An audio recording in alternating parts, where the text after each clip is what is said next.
The White River has been the main source of water for the city of Muncie since its founding in 1865. During the 1950s, it was decided that the projected growth of Muncie's industry and population warranted a backup water source to supplement the White River. The site of the current reservoir was chosen because of topography, proximity to the river, and the rural nature of the ground cover at the time. In 1960, the United States Army Corps of Engineers constructed an earthen dam just above Prairie Creek's convergence with the White River to create the Prairie Creek Reservoir. A watershed is the land area that drains water to a particular stream, river, or lake. Precipitation falling inside this land area is delivered to small streams or tributaries which join to form rivers. Large watersheds like the Mississippi River Basin contain thousands of smaller watersheds. White River Watershed is one of the major watersheds in the Mississippi River Basin, and Prairie Creek Reservoir is part of the White River Watershed. Even though Prairie Creek is located 20 minutes east of Muncie, many people in east central Indiana are unaware of the reservoir's current situation and its importance to the community. Ball State Daily News business coordinator Carolyn Furby has been enjoying the benefits of Prairie Creek as a weekend resident for 18 years. I'm involved with Prairie Creek. My husband and I both have a motorhome and a pontoon out there, and we camp almost every weekend. We have a lot of friends and family out there and just have a really good time. I like the fact that it is very clean and very secure. We feel very secure out there. They have the patrols coming around daily and nightly through the season. Prairie Creek Reservoir offers many activities for the people of Muncie and east central Indiana. Family activities such as camping and picnicking are available for the community.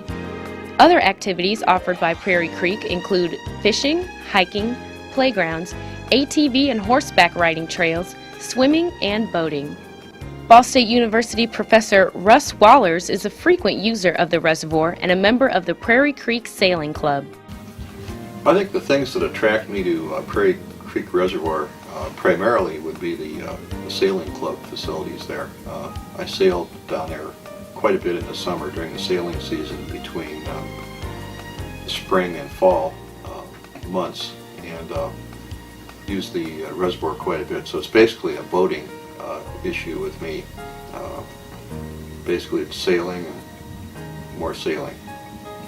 Assistant Professor at the Department of Natural Resources and Environmental Management, Yarka Popa-Pichova, has been involved in the studies of water quality at Prairie Creek Reservoir.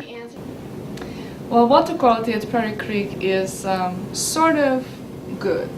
It's not excellent, definitely. It would be what you would expect for an agricultural area where you have lots of fertilizers going to the reservoir, and they are causing lots of plant growth, aquatic plant growth, and algae growth, and this can become actually worse.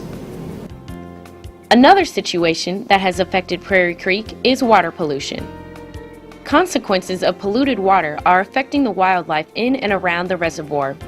The increasing E. coli levels are affecting the quality of life for fish, geese, ducks, and other wildlife that call Prairie Creek home. Chemicals such as phosphorus, mercury, and cyanide from developmental runoff are affecting the fish in the reservoir, which in turn are affecting humans. Geist Reservoir, about 40 miles southwest of Prairie Creek, demonstrates the long-term effects of neglect and lack of preservation efforts. The main problem that Geist is faced with are the existence of E. coli bacteria and an increased presence of algae due to the overuse of residential yard fertilizers. The damage caused by the Geist community could have been reduced if they had designated larger buffer zones. A buffer zone is an area that serves the purpose of keeping two locales distant from one another. Although larger buffer zones would have helped, they are not the only link to a cleaner reservoir. Both jet skis and boat oils are contributing to the contamination as well. If preventative measures aren't taken, Prairie Creek will experience the same problems that Geist Reservoir is facing. The community needs to act now in order to preserve the Prairie Creek Reservoir. Prairie Creek needs the help of homeowners and members of the community in order to protect its future. Instead of washing your car in the driveway, Taking it to a car wash prevents any chemicals from washing away or seeping into groundwater channels that lead to the Prairie Creek Reservoir. Any medications that are flushed can alter aquatic life by inhibiting their reproductive cycles. Instead of flushing medication, one can take it to the Community Center for Vital Aging in Muncie. Common fertilizers tend to be rich in phosphorus, which does not get absorbed into your lawn. These chemicals eventually leach into Prairie Creek Reservoir and its tributaries, resulting in the increased growth rate of algae, which ends up suffocating the aquatic life. Many people fertilize their lawns even though it's not needed. Getting one's lawn tested by a professional can reduce unnecessary fertilizer runoff. Prairie Creek offers cleanup days and workshops on the weekends. One such workshop that gets the community involved is the Rain Barrel Workshop. Rain barrels collect water from gutters and can be used to water plants and wash cars, which in turn will save money and encourages sustainability in the community. Rain barrels not only help PCR stay clean, but also help enrich the land and the community. And the cost share program is how we fund those projects, but when we do a cost share, that means we have part of the funds available, but the landowner or the producer also has to match, whether it's in kind or actual dollars, to finish the project. So they have a value, they have a stake in the project to see it through and to keep it and maintain it. Then it becomes good for everybody, and there's a better value to it as far as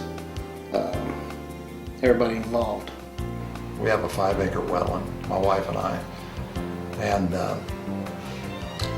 it worked out where anything that was overgrown was reduced or removed, because anything that gets dense is not good for wildlife.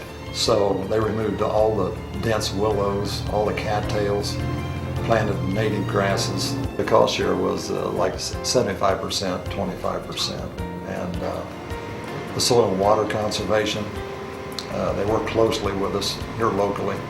The importance of Prairie Creek is in its recreational value and in its availability to everyone. In the long run, let's say over a 10-year time window, I would like to see Prairie Creek engaged in some planned development, maybe some slowly planned commercial development. In 10 years, it can only grow. Water is like a magnet to people.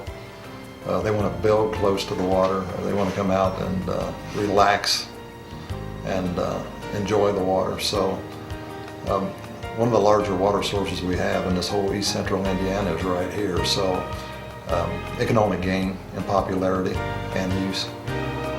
Everything we do affects the environment in some way or another, and so if people just figure that someone else is going to take care of it, that's not necessarily the case. Be conscious of the fact that the path you just walked will be walked by somebody else, and that every little bit helps.